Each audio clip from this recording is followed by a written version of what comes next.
Hey guys, I hope you're all well. I'm just making the most of this lovely light coming in through the window. And I was just checking out a little Mandela effect video. And this guy started off, I'm not even going to say who it is, and I'm actually going to minimise it. I don't really like talking about other people too much. I've attempted doing that a few times, and it always kind of does an about turn on you, like many things do. You do actually get what you give. What do I want to talk about today?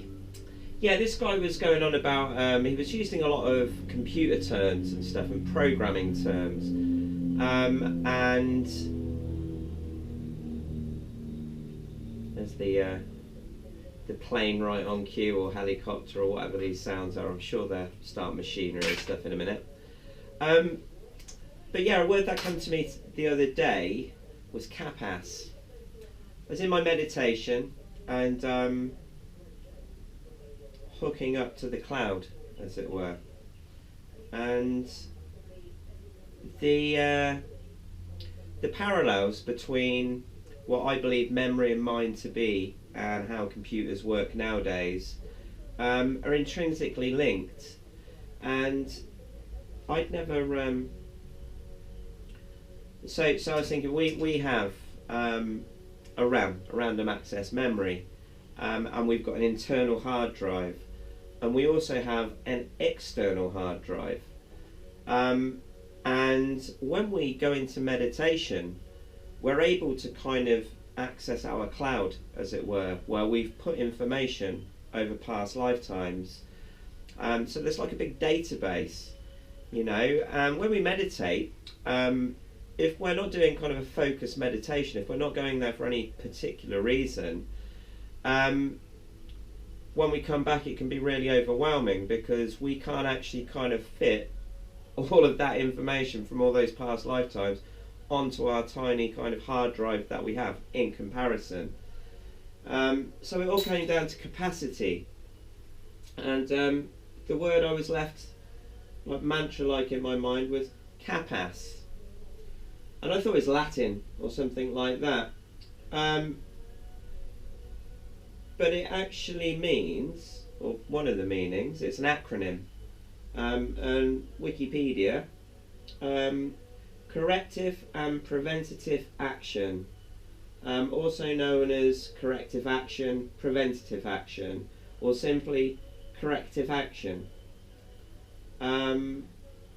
Are improvements to organisational processes taken to eliminate causes of non-conformities and to other undesirable situations.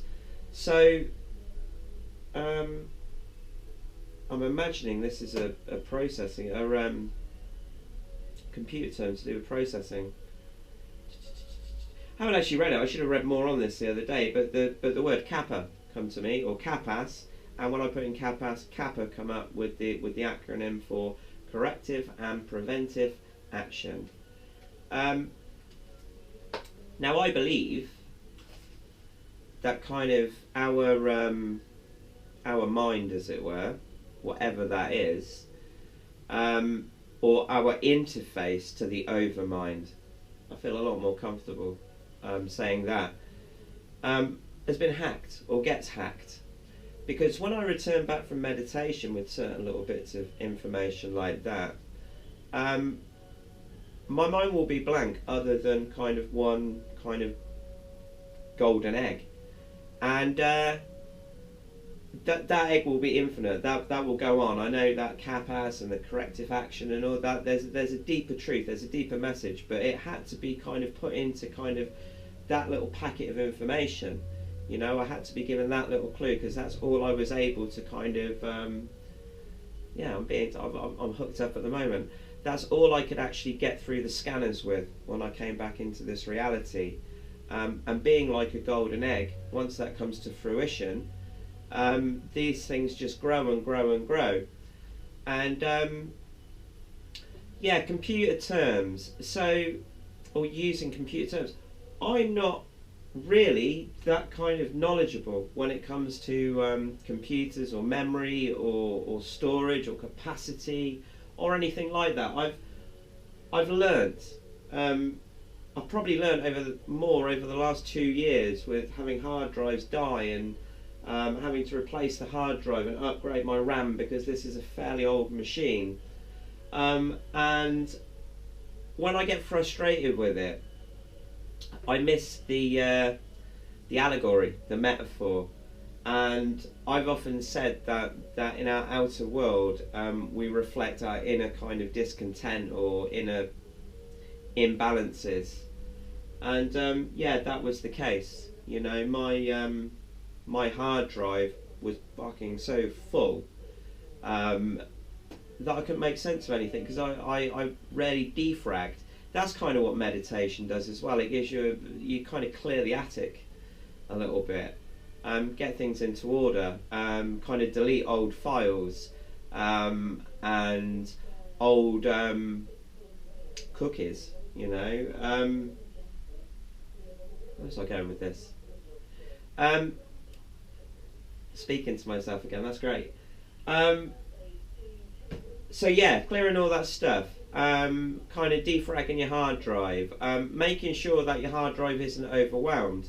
And something that strikes me with this world today is the whole kind of information addiction. You know, kind of just obtaining loads of information, or that information is kind of the new currency, I guess, or one of the new currencies. And there's these, it's not a cloud, you know, this illusion that is some cloud somewhere. It's amazing that we can get, I think it's 128 or something like that gigabyte onto a mini SD. Now it's probably more now, you know, since the last time I looked. And that's like a solid state kind of drive.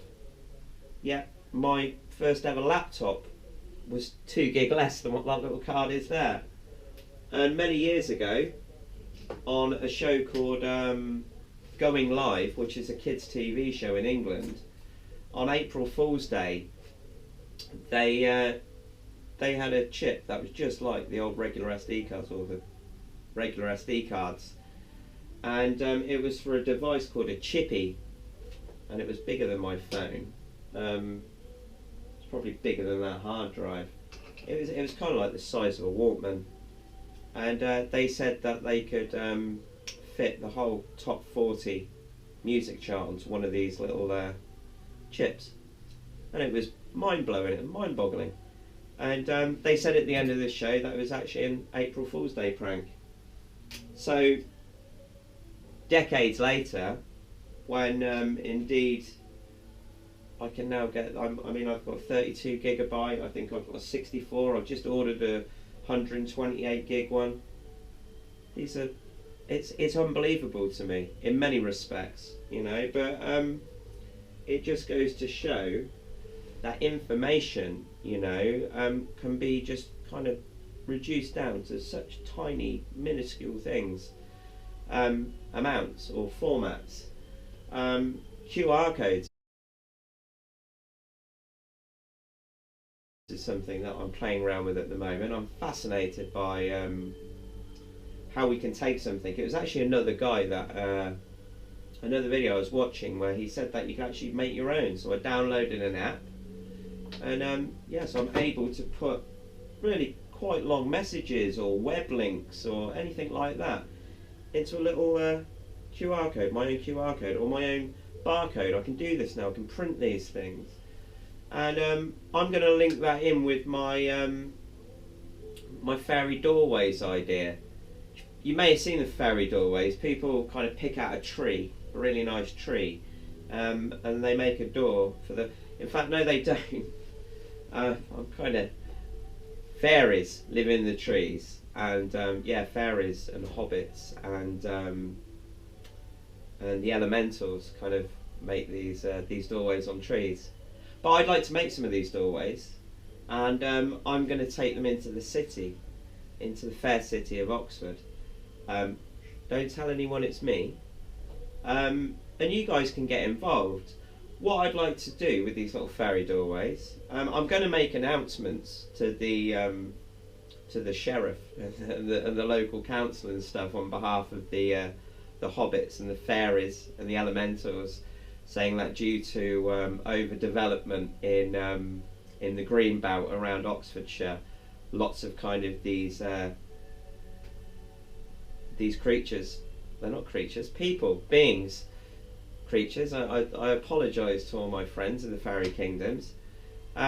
Yeah, because of all this new development and all this building work, they're having to move into the cities, and they would appreciate being welcomed. And then I'm going to put these doorways kind of all over the city, all in kind of unique little spots.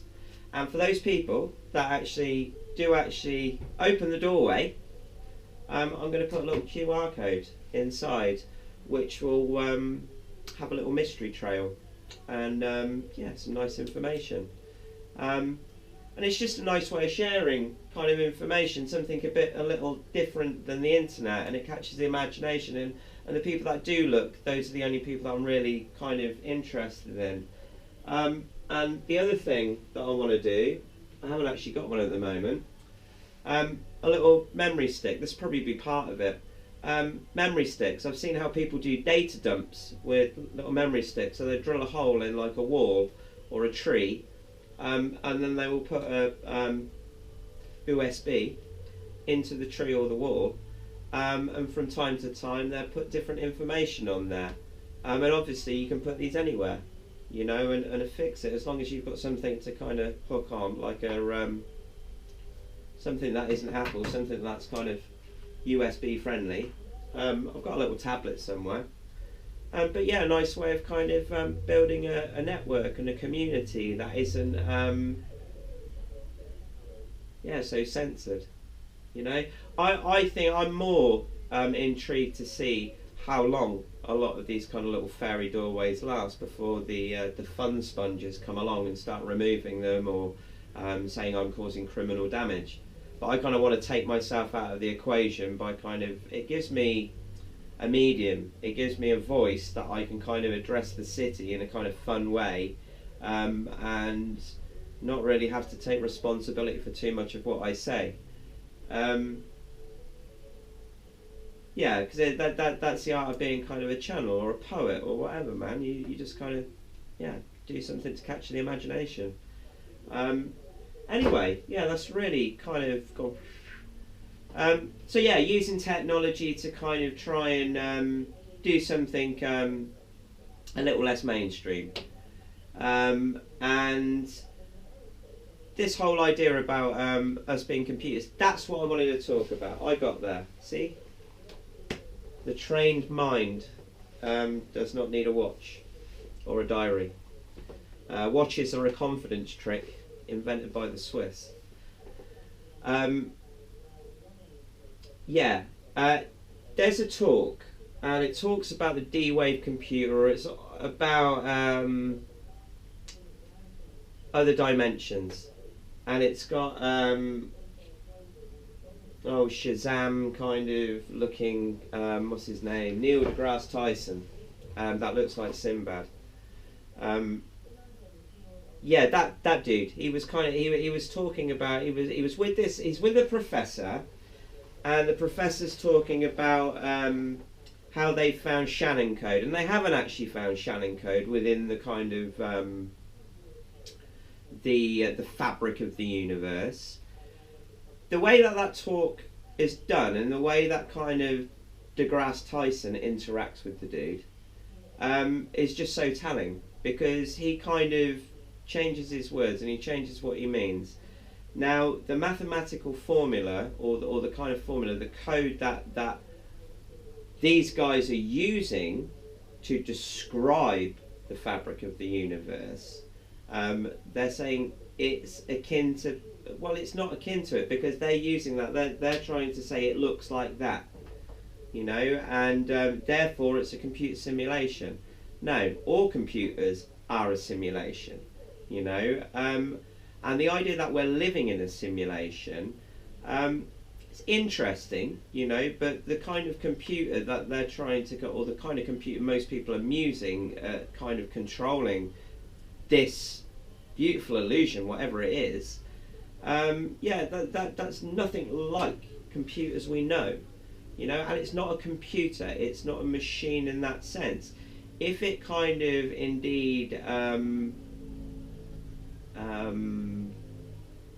expresses the same nature, it depends what part of reality they're actually looking at, and they're just looking at mathematics, and that is kind of our one of our ways of yeah, describing the universe, describing ourselves, describing processes.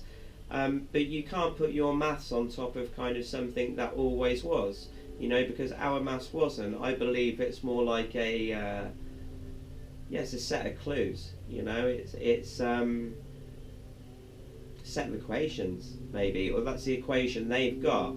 But that particular interview, it kind of really kind of it yeah, something got to me about the way that he says, you're saying that it's computer, and he's not. He actually says what we're using to describe what we've found is computer code. We haven't found computer code, you know. What we're using to describe that, well, it looks like that thing because we've never seen that thing before, you know. And if we start kind of saying it's this, that, the other, we're just plagiarizing it, you know. Anyway, I'm going to leave it there because obviously I need to meditate a little more about this. And I've got lots of work to be getting on with. But you guys have a lovely day. And yeah, if something catches you and you get overwhelmed by it, don't run away with it, because I can see that little kind of TED talk or whatever it was, or those dudes on the stage, the way that it's done, it just it's smoke and mirrors, man. It really is. It's kind of, if you listen to what's being said. But Shannon Code's very interesting, and if you want to know about Claude Shannon and Shannon Code, that's really good to look into. But that isn't the code that the universe is. That's just a way of understanding the processes.